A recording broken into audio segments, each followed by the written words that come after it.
SCP-004, les 12 clés rouillées à la porte. Classe, Euclide.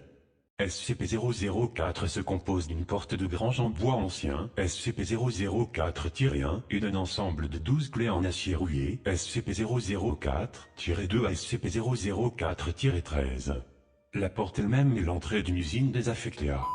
Lors de la manipulation des objets SCP-004-2 à SCP-004-13, la procédure appropriée doit être appliquée à la lettre. Les objets ne sont pas autorisés à sortir en dehors du site, sans être accompagnés par 2 membres du personnel de sécurité de niveau 4. En aucun cas, une des composantes de SCP-004 ne doit être extraite de SCP-004-1. Les effets qui en découlent sont encore inconnus, et l'actuel coût des expérimentations rend de futures recherches impossibles. Si l'un des objets contenus provoque une brèche du confinement, ou si l'installation passe aux mains des forces ennemies, les clés doivent être ramenées à l'intérieur du bâtiment et la porte fermée avant l'activation de l'ogive du site 62. Tout déplacement non autorisé des clés hors de la zone d'essai est un motif d'élimination immédiate. Une accréditation de niveau 1 est nécessaire pour tout accès à SCP-004-1. Une de niveau 4 est nécessaire pour l'utilisation de SCP-004-2 à 13. Histoire chronologique. De juillet 1949, un groupe de 3 adolescents pénètre illégalement dans une propriété fédérale à proximité d'eux et trouve la porte. Selon leur témoignage, ils ont trouvé un trousseau de clés rouillées dans une boîte postale en fer et ont conclu que les clés déverrouillaient cette porte. Ces derniers sont placés en détention après être entrés en contact avec le shérif. Lorsque l'un de leurs amis, SCP-004-CAS-01 disparaît. 3 juillet 1949, les autorités locales ont trouvé la main droite coupée de SCP-004-CAS-01, à 8 km de SCP-004-1. D'autres parties du corps de SCP-004-CAS-01 sont retrouvées éparpillées dans un rayon de 32 km de l'usine. Grâce à l'interrogatoire, les mineurs appréhendés disent aux autorités que, lors de l'ouverture de la porte avec une des clés, SCP-004-CAS-01 a été déchiré en plusieurs morceaux, et chacun d'eux disparu. À ce stade, la Fondation SCP prend le relais de l'enquête. 4 juillet 1949, l'agent obtient les clés des autorités locales afin de commencer les tests. Ces derniers montrent que SCP-004-2 à SCP-004-13 rentrent toutes dans un seul verrou sur la grande porte. 12 membres du personnel de classe D sont affectés pour tester les effets de la porte. Sur les 12 sujets essayant une clé pour entrer dans la pièce, seulement 2 survivront. Tentez d'ouvrir la porte avec n'importe quelle clé autre que SCP-004-7 et SCP-004-12 a causé un démembrement des sujets, mais aucun des membres démembrés n'a été retrouvé plus tard. Au moment de la rédaction de ce rapport, seulement 2 parties de chaque sujet ont été récupérées, à l'exception du sujet utilisant SCP-004- dont les pièces arrachées ont été dispersées à proximité. Les autres ont, tout bonnement, été effacés de la réalité. Sur les 2 sujets survivants, un seul, ayant utilisé SCP-004-7, est réapparu sain et sauf.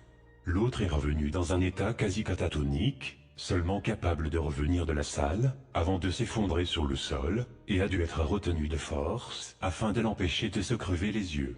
Le sujet utilisant SCP-004-7 annonça qu'il était entré dans une grande salle, incroyablement grande pour la taille réelle du bâtiment adjacent. Après sa sortie, SCP-004-1 a été laissée ouverte et une escouade armée de niveau 3 est entrée. La taille de la salle est impossible à mesurer. Le cadre de la porte et les personnes dans la salle sont les seules choses capables d'être touchées ou éclairées. 16 juillet 1949, les jeunes et le shérif sont éliminés.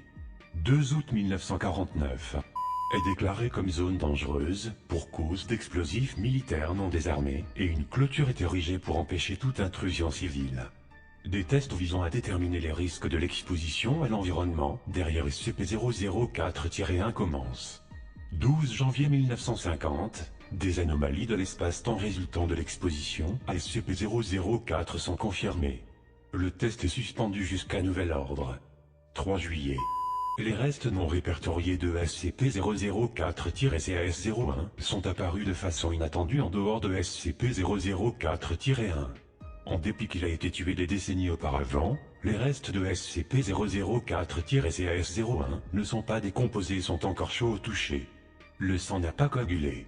Les restes sont en détention provisoire pour d'autres tests. 4 juillet. Les restes non répertoriés de l'un des 12 sujets apparaissent de manière similaire à ceux de SCP-004-CAS-01. Les restes ont été désignés SCP-004-CAS-02. Les enregistrements montrent que SCP-004-CAS-01 et CAS-02 ont tous les deux utilisé SCP-004-.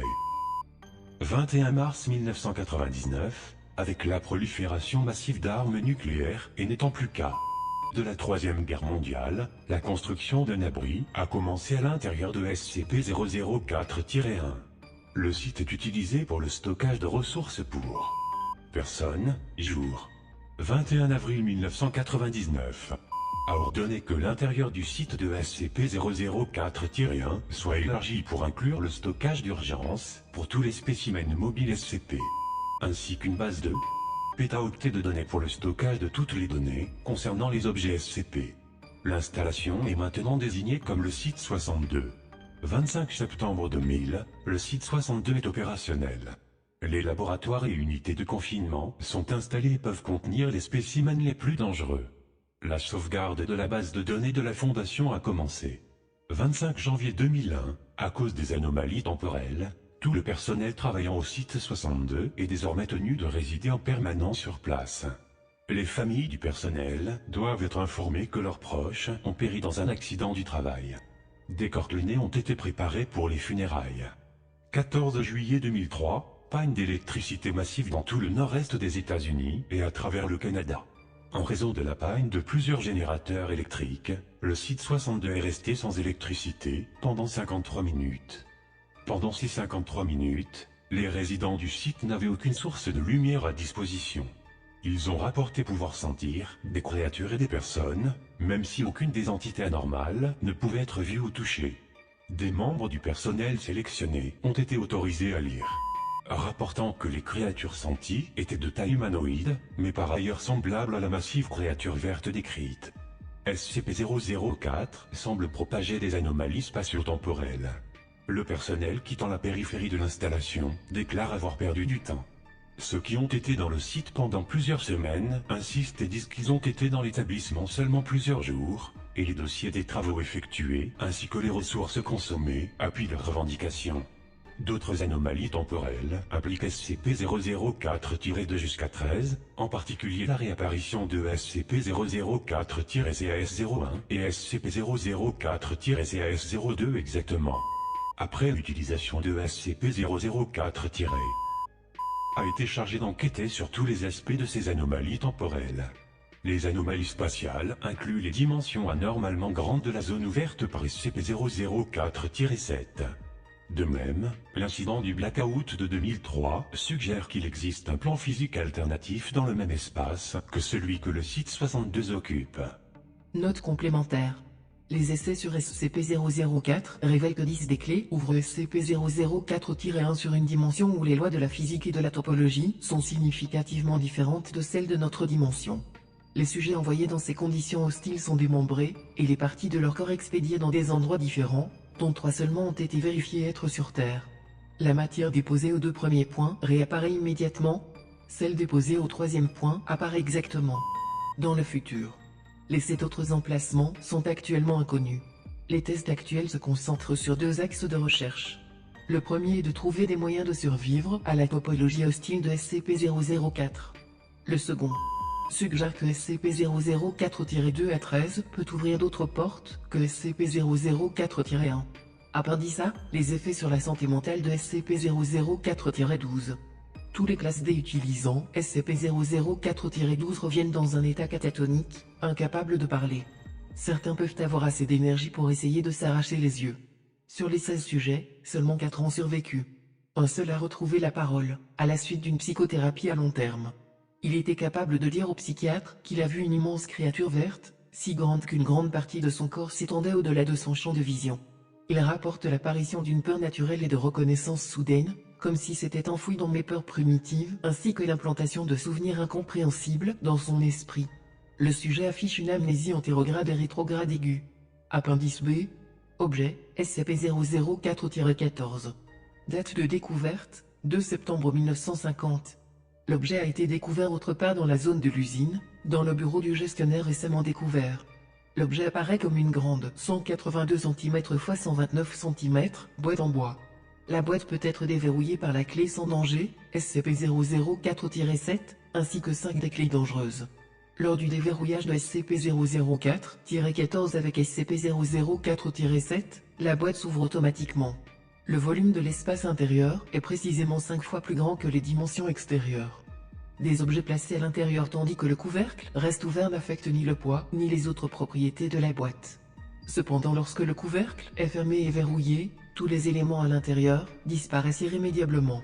Les membres du personnel enfermés à l'intérieur de la boîte ont aussi irrémédiablement disparu, bien que perdre du personnel de cette façon semble affecter de manière significative les rêves vécus par